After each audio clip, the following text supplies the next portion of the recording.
वसईमध्ये मुंबई अहमदाबाद महामार्गावर हायड्रोजन गॅसचा ट्रक उलटला, त्यामुळे पहाटेपासूनच वाहतूक विस्कळीत झाल्याचं दिसतंय आणि गुजरातच्या लेनवर वाहनांच्या लांबच लांब रांगा सुद्धा लागल्या होत्या।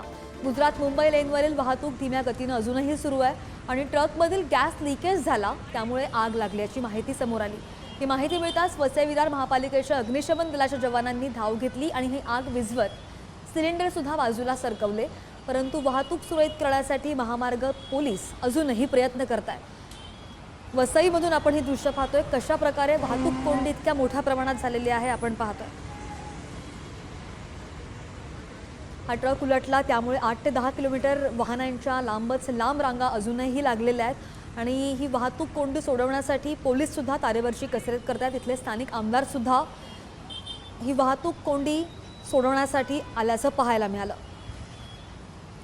मुंबई नाशिक महामार्गावरची ही सगळी दृश्य आपण पाहतोय आणि 8 ते 10 किलोमीटरच्या जवळपास रांगा आहेत, त्यामुळे वाहतूक कोंडी झाल्याचं दिसतंय। गुजरातच्या लेनवर सुद्धा खारेगाव टोल नाका ते वडपापर्यंत ही वाहतूक कोंडी झालेली आहे।